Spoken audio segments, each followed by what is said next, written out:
The vast chamber of the Galactic Council shimmered beneath a ceiling of pale blue crystal. Hundreds of delegates from every known species filled the amphitheater, their voices murmuring in anticipation. The air was heavy with tension, the kind that pressed on every thought like a storm waiting to break. In the center stood the council's speaker, a being of immense authority, whose presence demanded silence. For cycles uncounted, the council had ruled as the galaxy's supreme authority. Worlds bent their knees to its decrees, fleets enforced its will, and empires rose and fell at its command. But one species, one young, unpredictable species, had refused to bow. Humanity. They had emerged from the spiral arm's edge barely 2 centuries ago, reckless explorers who had tamed death worlds, terraformed barren moons, and refused every demand to submit to council oversight. To the elder races, humanity's defiance was dangerous. To the council, it was unforgivable. The speaker raised a long, glimmering limb, silencing the hall. "Today we address the matter of Sol," the voice echoed, amplified by hidden systems. Humanity's continued refusal to accept council law threatens stability across 10 sectors. Their fleets multiply without sanction. Their colonies expand beyond agreed borders. They interfere with established trade routes. They reject diplomacy. The chamber rippled with approving murmurs. On a raised platform, a cluster of elder races whispered among themselves. "They think themselves above the council," one delegate hissed. "They will learn humility." The speaker gestured, and a hollow map materialized above the dais, showing a glowing sphere marked Earth. Lines of red expanded outward, connecting dozens of colonies. They expand like infection. They disregard quarantine zones and neutral territories.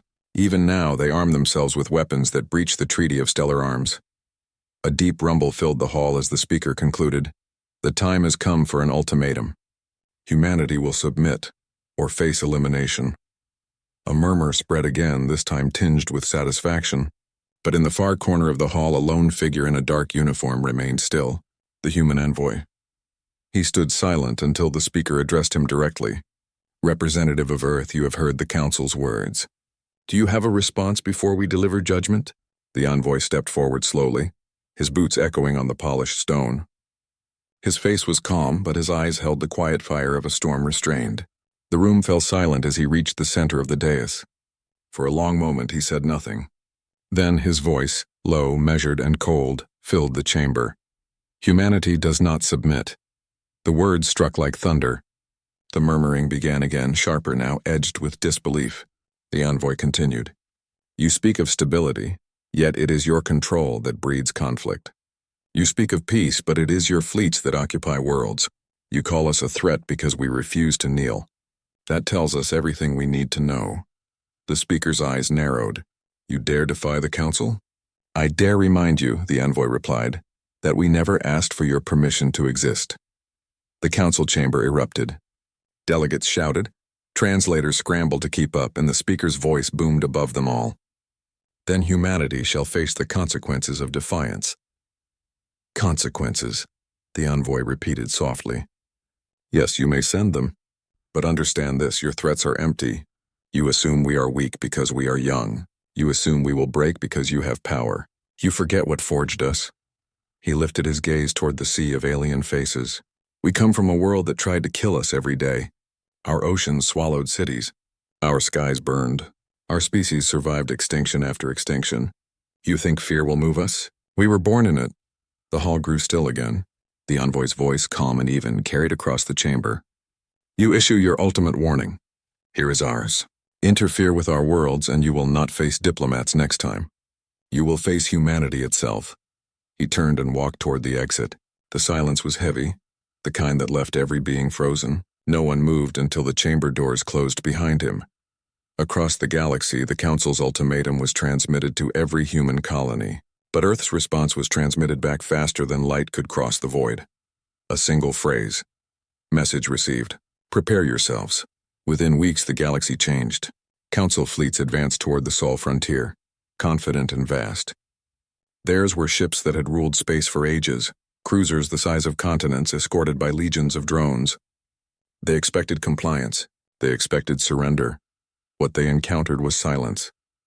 When their fleets reached the outskirts of the Sol system, They found nothing but empty space and the cold glimmer of stars. Then their sensors detected faint signals, fleeting, shifting, impossible to lock onto. Before the admirals could react, the void tore open. Human warships emerged from shadows where no warp signature had been recorded. They were angular, dark, and silent, moving like ghosts. The first Council fleet didn't even have time to issue commands before communication cut out across every ship simultaneously. Their systems went blind. Their engines froze. And then from the darkness came the first barrage. Beams of compressed light tore through cruisers as if they were paper. No warning, no demand, no mercy. The Council's veterans realized too late that the humans hadn't been building colonies. They had been building fortresses, weapon arrays, and fleets hidden behind the veil of uncharted space. Hours later, the fleet was gone. Not destroyed, erased. Word of the slaughter spread faster than the Council could suppress it. Entire sectors went silent. Human forces appeared in places thought unreachable. Their ships bore no insignia, no call signs, only the silent emblem of a blue sphere surrounded by 12 silver stars. Each human fleet moved with precise coordination, as if guided by a single cold mind. They didn't invade worlds. They didn't conquer. They simply dismantled the Council's infrastructure piece by piece, stripping away its power like ice cracking under pressure. When the Council tried to call for parley, no human voice answered. In orbit above the Council's homeworld, a massive human flagship appeared without warning. It dwarfed every vessel in their defense network.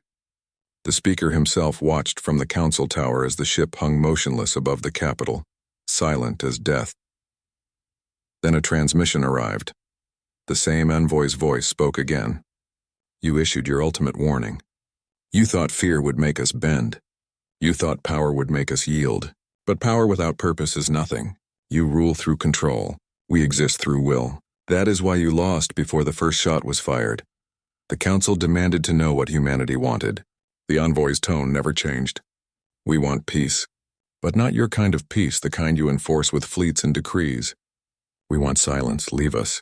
Never approach our systems again. Consider this your final warning. Before the speaker could respond, the human ship unleashed a display of force unlike any seen in recorded history. The skies above the capital ignited as a beam of pure energy split the clouds in half, not to destroy, but to demonstrate. It cut through the planet's atmosphere, burning a line across its surface visible from orbit. Then the beam stopped. Next time, said the envoy, we will not stop. The transmission ended. The ship vanished, leaving only silence. In the months that followed, the Council fractured.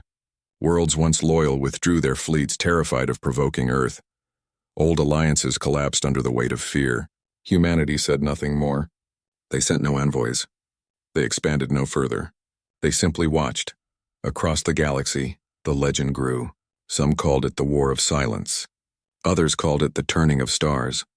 But among humans, it was remembered simply as the day the galaxy learned a truth it had long forgotten. Humanity did not seek dominion. It did not seek war. But when pushed to the edge, it responded not with rage, but with precision. Cold, unrelenting, final. In the grand chamber of the now fading Council, the speaker stood once more before an empty assembly.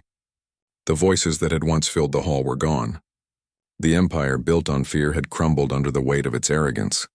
Outside the shattered tower, the stars shimmered, silent witnesses to the fall of those who thought themselves eternal. And far beyond, on a small blue world whose people had once been called fragile, a new message was transmitted quietly across the void. Humanity seeks no masters.